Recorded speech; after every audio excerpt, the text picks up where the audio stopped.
You open that. She fit in here. I mean, she's in there. Oh, she's in there. It was a quiet January evening in Roseville, the kind where the chill seeps into your bones and the silence feels like it's hiding something. John's phone buzzed, a text from his grandmother, Patricia, glowing on the screen. "I'm home," it read. But something was off. Her words didn't sound like her. John's gut twisted with unease. He'd been trying to reach her for 24 hours, and now, this message felt like a lie.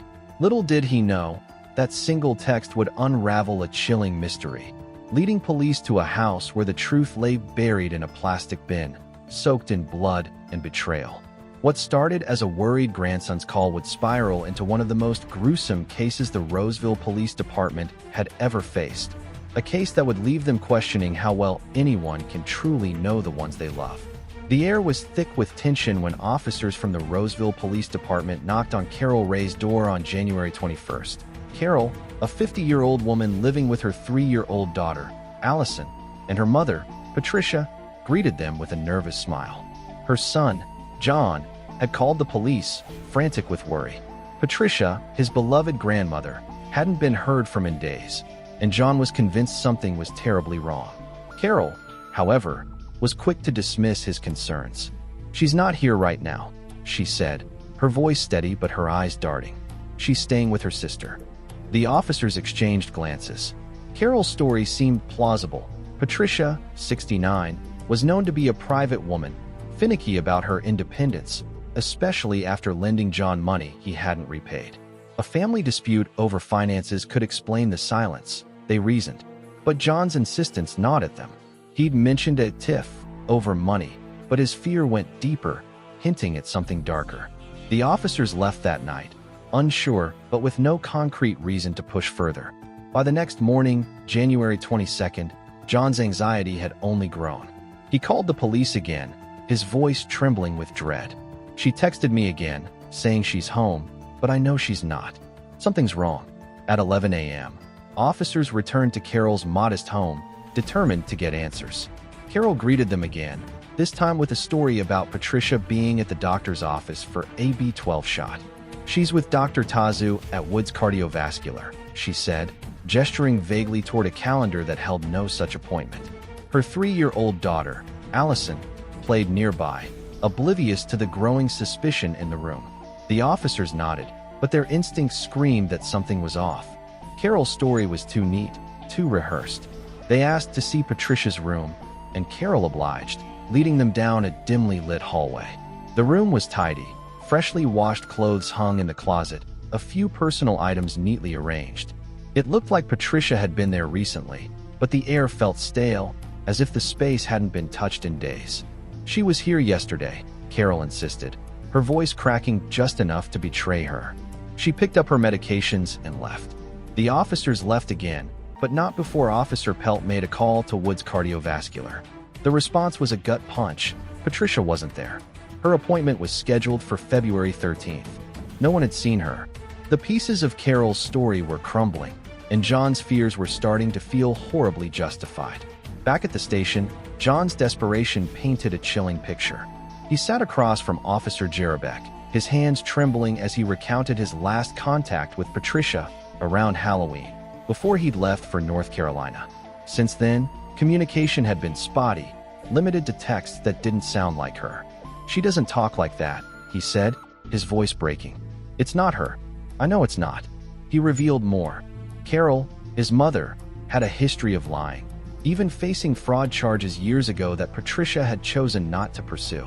"She's been using Grandma's money," John said, his eyes wide with fear. "What if she's done something to her?" John's father, TJ, Carol's ex-husband, joined the conversation, adding fuel to the fire. "Carol's a chronic liar," he said, his voice heavy with years of frustration. "She's off her meds, and when that happens, things get wonky." TJ hadn't seen Patricia since before Thanksgiving, and the text he'd received from her phone felt wrong, too. The family's suspicion was mounting. Carol was hiding something, and it wasn't just money. The police returned to Carol's house a third time, their patience wearing thin. This time, Carol's story shifted again. "She's at the Weber Cancer Center, getting her B12 shot," she said, her voice softer, her eyes avoiding contact. The officers pressed her, pointing out the inconsistencies. You said she was at Woods Cardiovascular yesterday. Now it's the cancer center. Carol fidgeted, claiming Patricia's sister or a neighbor drove her. But when asked for her sister's number, Carol admitted they hadn't spoken in years. The officer's frustration boiled over. We just want to know where she is, Carol, one said, watching her closely. Her daughter, Allison, stood nearby, clutching a balloon, her innocence a stark contrast to the growing dread. Carol's demeanor had shifted. She was no longer defiant, but nervous, her words deliberate. When asked to call Patricia on speakerphone, she hesitated, her hands trembling. The call went unanswered. Another call to the Weber Cancer Center confirmed what they already suspected. Patricia wasn't there. Detective Jarabek was called in, his presence signaling the case's escalation. Carol's lies were piling up, and the officers were done playing games. They needed to search the house, but Carol refused to consent, her voice shaking as she clutched at excuses. I don't want to get in trouble, she said, her eyes darting to the floor. But the police had one last card to play. Carol's boyfriend, Ricky. Ricky, who had been living in the house, had the authority to consent to a search of shared spaces. When questioned, he seemed genuinely confused. I haven't seen Patty in about a month, he said, using Patricia's nickname. He agreed to the search, unaware of the horror awaiting them. The officers started in the backyard, finding nothing. Then they moved to the garage. The moment the garage door creaked open, a sickly sweet stench hit them. Inside, a large plastic storage bin sat in the corner, its lid slightly askew. An officer lifted it, and the world seemed to stop. Bloody towels spilled out, and beneath them, a glimpse of a body, Patricia's body. The blood was still moist, the murder recent, no more than a month or two old. The officers' stomachs churned. Carol had been living with her mother's corpse, lying to everyone, while John's worst fears came true. Carol was arrested immediately, her face pale as she was led away in handcuffs. Ricky was detained, too, though his shock seemed genuine. Had he known? The police weren't sure, but they weren't taking chances. In the interrogation room, Carol's story unraveled further. She claimed it was an accident, a loud crash in the night, her gun misfiring as she tripped while checking on her daughter. I didn't mean to kill her, she sobbed, describing how she found Patricia bleeding on the couch, gurgling as life slipped away. But her detailed timeline and lack of emotional breakdown raised red flags. A panicked accident wouldn't be recounted so clearly. The next day, detectives confronted her with new evidence. Patricia's body bore fresh knife wounds, not just a gunshot. Carol's face froze. She hadn't mentioned the wounds, a damning omission that suggested intent. I didn't mean to kill her, she repeated, but her voice was hollow, her story collapsing under the weight of the truth.